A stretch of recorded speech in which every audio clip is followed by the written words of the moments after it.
السلام عليكم ورحمة الله وبركاته.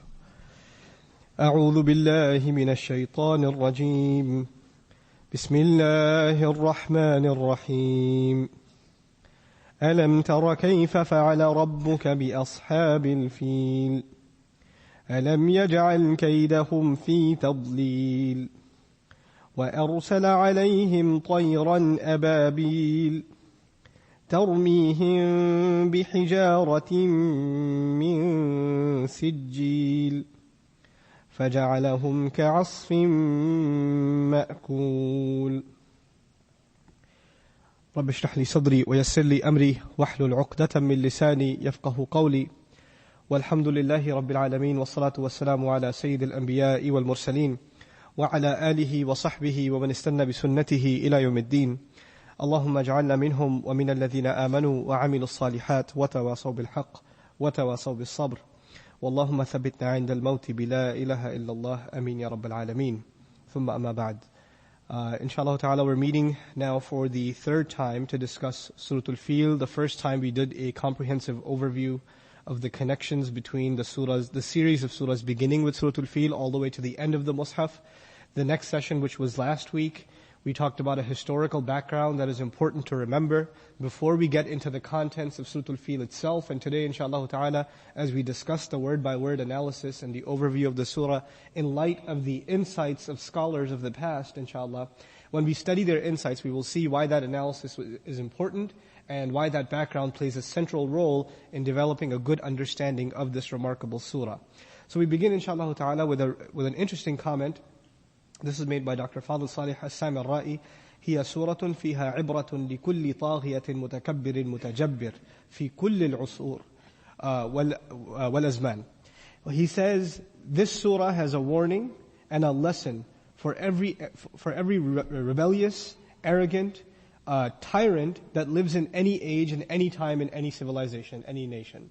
So he says this is not just a surah talking about the oppression of Abraha against the Kaaba. This is sending a message to anyone who hopes to wreak havoc upon civilian populations and overpower a nation or a ruler trying to overpower another nation by means of their military might, with the understanding, what are they going to do to fight against us? They have no military capability to stand up to us. And with that, assumption, with that arrogant assumption, they go in and they don't care about the consequences. When a society is not in power, they talk about the rule of law. And they call people to abide by the rule of law. But when the society has power, they say the law is for everyone else. And we are above the law, we're beyond the law. And the law would apply, it's a nice thing to apply to, but we have a special situation. And who's going to stop them? Even if they trample all over the law and the regulations, they're the most powerful civilization. Who's going to question them? Who's going to question their oppression? And this is something that has happened throughout history. It's not difficult to see examples of that even in our time. But this is something that, the surah is alluding to. Now he gives reasons why he thinks this is the case in the surah, why we shouldn't limit it to a discussion only of the historical accounts, which of course are critical. لِذَا جَاءَ فِعِلْ تَرَى. This is why the verb tara came, alam tara. Now there are different ways of saying this. The first part of the ayah, roughly translated, is didn't you see?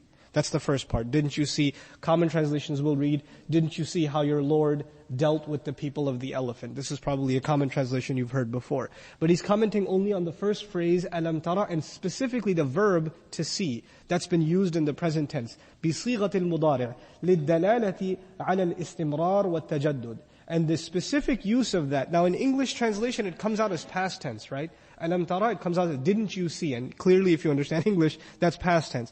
But in Arabic there's a rhetorical function here. And as opposed to saying ama ra'ayta, right? You could use the past tense function also, but that wasn't used. When that's used, the past tense, it alludes to something continuous.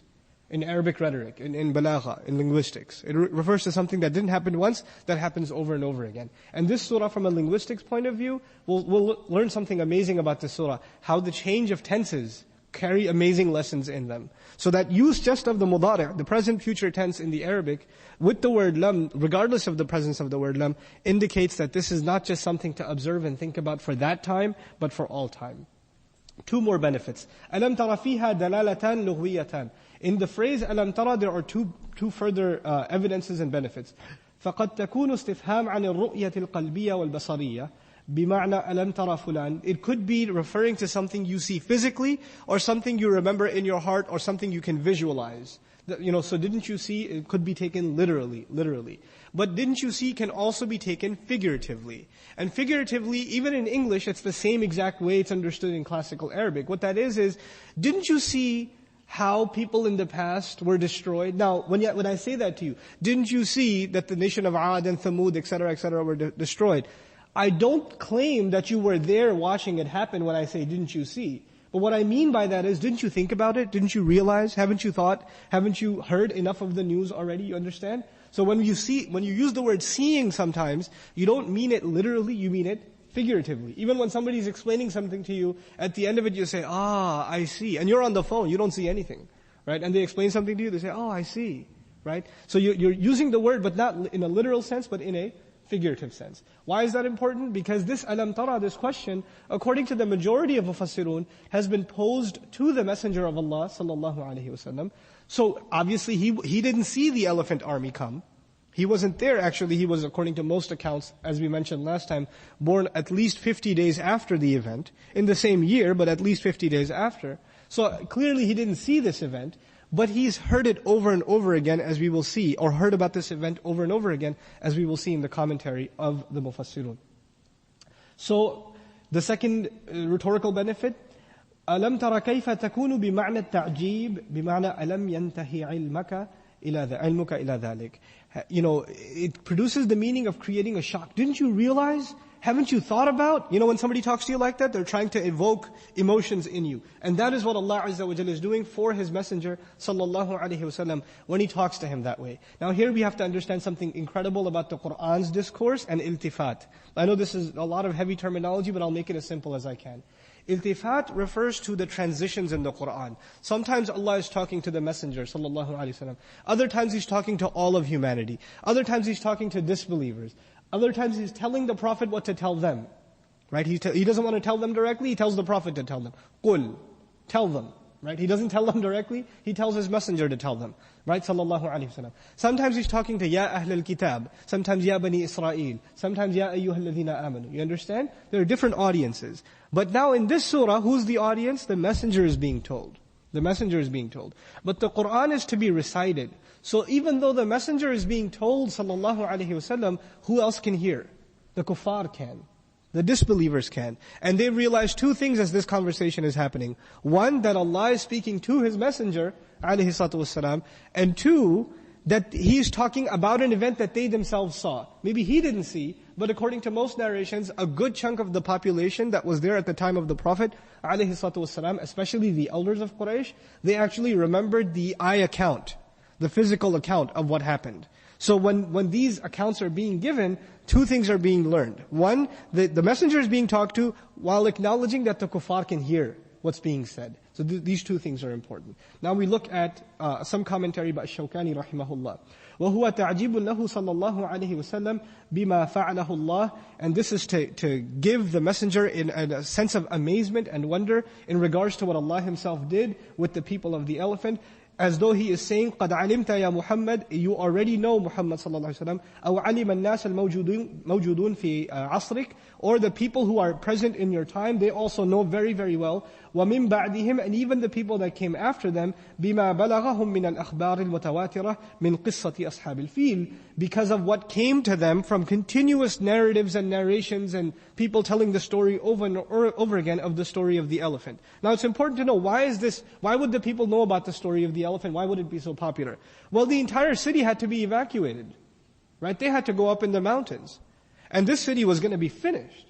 And the Arabs, I told you last time, they didn't keep regular calendar. So after this incident, you know what they used to say? Oh, such and such thing happened 2 years after Am al-Fil. Or a year, before Am al-Fil. In other words, their calendar became the year of the elephant. This was such an important thing to them that the entire calendar revolved around it. And they would tell their children this story. And of course, you know that the Quraysh lived off of the importance of the Kaaba. So this became somewhat of a religious justification for, even giving the Kaaba more reverence. Look how Allah protected, by this kharafa, this unusual, unnatural, paranormal activity, in this way He protected this Kaaba. Look at how that happened. So they would use that as justification for their legitimacy of having the Kaaba as the center of the religion, even though they had introduced paganism in there.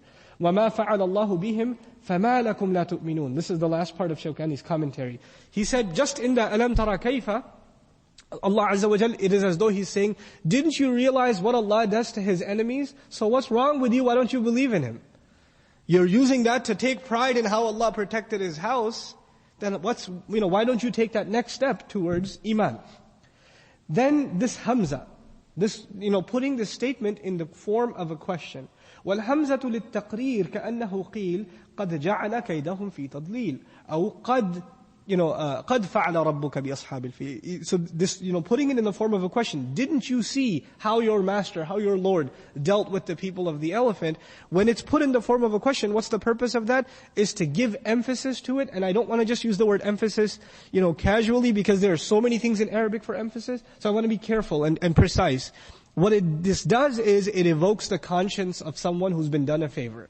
That's what the rhetorical question is used for the most part. In other words, I'm talking to you and I say, didn't I help you last year? Now, one way of saying it is, I helped you last year. That's one way of saying it. But if I really want to make you feel bad, you know what I would say?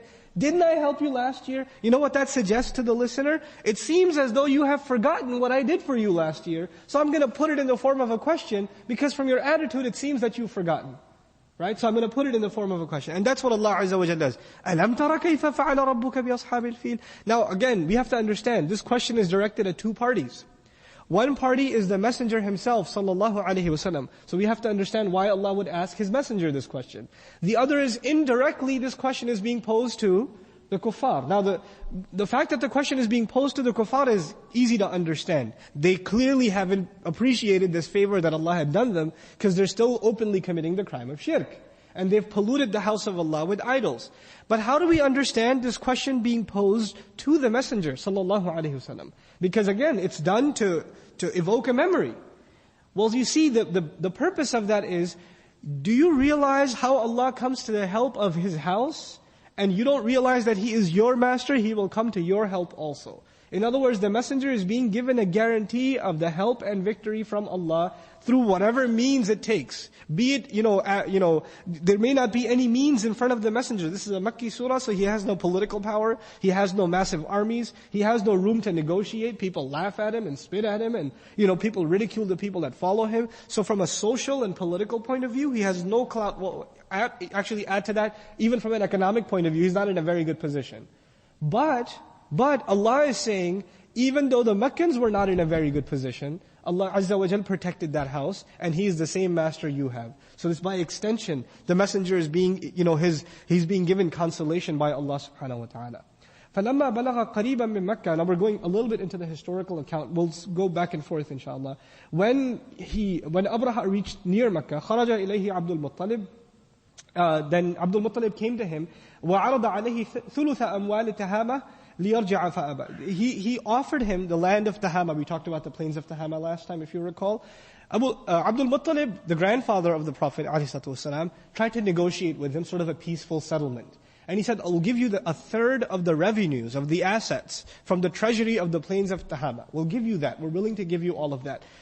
But he returned because the armies of Abraha, فَأَبَى, he refused, وَعَبَأَ جَيْشَهُ, and he prepared and loaded up his armies as a show of defiance. I don't need your negotiations. Your negotiations mean nothing to me. In other words, he wasn't concerned with making a peaceful settlement. He wanted to make a statement. And this is something, again, we learn about people or nations and powers that have power over others. No matter how much the other tries to negotiate by peaceful means, they have to make their statement. And they don't care at the cost or the destruction that will come as a result. Now, Ashabul Fil, the common translation, the people of the elephant. The word elephant is singular, but we know from last time also at least 9 to 13 elephants were there. So why not, afyan? Why not, elephants? Why use the singular? Well, it's used, one, because the most famous of them was what they were known for. When they say the elephant, it's referring specifically to an elephant whose name is known in narrations as Mahmud. That was the elephant's name. That's what they had called it. It was a behemoth. It was a huge, huge elephant. And so they were famous for that one. So they're the people of the elephant, referring to that specific one. But also FIIL is ism jama', which means it's a singular word that can refer to an entire category. Now, if you look at it from the point of view of ism jama', then your translation is going to be affected in English. You can no longer say the people of the elephant. You're probably more better off saying the elephant people. In other words, people that were identified with the army of the elephant. Now that of in the middle, which is a necessity in idafa, is something of a literary problem in English, as opposed to the Arabic here. If you look at it as ism jama', the idafa, what it does is it creates an identification. These people were identified with the army filled with elephants. Now, this ashab al-fil, this phrase, we're going to come back to in more detail inshaAllah ta'ala when the time comes, but we still have to answer a couple of other things about the phrase alam tara. So we'll read through my notes inshaAllah. Al-awwal, لما قال alam tara مع أن هذه الواقعة وقعت قبل المبعث بزمان طويل. How come he said, didn't you see, even though this event occurred a long time ago, even before the appointment of the Messenger sallallahu alaihi wasallam, بزمان طويل, a long time ago. المراد من الرؤيا al-ilm wa tadhkir. The purpose of saying, didn't you see? The purpose of mentioning seeing is two things, knowledge and reminder. And that's exactly the case. Don't you know what happened? It's another way of saying it. Didn't you see is another way of saying, don't you know what happened? So knowledge. And reminder, have you forgotten what happened? Wa tadhkir. These are the two purposes of it. وَهُوَ إِشَارَةٌ إِلَىٰ أَنَّ الْخَبْرَ بِهِ مُتَوَاتِرٌ. And it seems to indicate, this language, that the news of this event was flowing continuously among the people. This was a common narrative. فَكَانَ الْعِلْمُ الْحَاصِلْ بِهِ ضُرُورِيًا مُسَاوِيًا فِي الْقُوَّةِ وَالْجَلَاءِ لِلرُّؤْيَا. And this acquired knowledge it's more powerful to mention it in this way, which what we talked about before, than simply mentioning, didn't you know? وَلِهَذَا السَّبَبْ قَالَ لِغَيْرِهِ عَلَى سَبِيلِ الذَّمِّ. And this is why the same tone, didn't you see, is used in the Qur'an for condemnation. So he's going to give some examples from the Qur'an, other places where Allah uses the verb, alam tara, didn't you see? And also in those cases there's condemnation. Alam yaraw kam ahlakna qablahum min al-qurun. Allah says, didn't you see how many times have we destroyed much before them from all different kinds of towns? Alam ta'lam anna Allah ala kulli shay'in qadir. Didn't you know that Allah is in complete control over all things? So this alam ya'lam, alam ta'lam is kind of has a zajr in it, a sort of a scolding in it, a strong language in it, or a strong consolation in it. Now we read something from Tafseer al-Wasit. This was actually a contemporary tafsir. It was written, the full name of it is Tafseer al-Wasit fi Tafseer al-Quran al-Kareem. It was written by a Shaykh named Tantawi rahimahullah. Not the current Tantawi, this is an older Tantawi rahimahullah. And this was published in 1928. A brilliant tafsir. وَأَوْقَعَ سُبْحَانَهُ الْإِسْتِفْهَامِ. And the messenger, actually not the messenger, Allah subhanahu wa ta'ala placed the question word عَنِ الْكَيْفِيَّةِ, and He placed the question in the way of saying how, مَا أَنزَلَهُ بِهِمْ, saying not just what He did with them, but how He did with them. لَا عَنِ الْفِعْلِ ذاته لأن الكيفية أكثر دلالة على قدره. Allah didn't just say what He did with them, He asked the question how He dealt with them. So He's making a distinction between what did Allah do as opposed to how did Allah do. Now the surah is talking about not what Allah did, but how Allah did. Kayfa. The Arabic word is kayfa. He's saying the benefit of kayfa in the ayah is it illustrates what Allah did in far more detail. What did you do? I ate. How did you eat? Now you're asking for a lot of details, right? So when you ask the word kayfa, it requires a more detailed response. But if you ask the word ma, what did your Lord do? It could be a one-word response. He destroyed. He killed. He got rid of them. But the word how, it necessitates these demands and also illustrates the power of Allah in more explicit detail. The second question. Alam tara kayfa fa'ala rabbuk. This actually we covered. Move to the next question. And by the way, as an indication of that, the importance of the word kayfa, it's used for amazement. In other words, these Arabs are being made to think, how could that be? Just think about that. How could it be that an army of elephants would show up at your borders and you have no armies to defend them and no harm comes to you? No, none whatsoever. And even when the plague hits, we'll talk about the plague that came as a result of the corpses rotting. There was a plague in Arabia. And even the plague hit, it only hit those of the army of Abraha. And by the way, when you send a delegation or armies or soldiers and they die abroad, when they die abroad, the nation who sent them gets enraged and sends another army after them. That's what normally happens. Right? Because our sons died on the other side, we're going to go avenge them. But actually Abraha survived. He didn't die in Arabia. He actually made it all the way back to Yemen. And by the time he got back, the pebbles that had hit them, the sijil, hijarat min sijil that's coming in the surah, it caused a disease of the skin on him that was peeling his skin off, literally burning it off.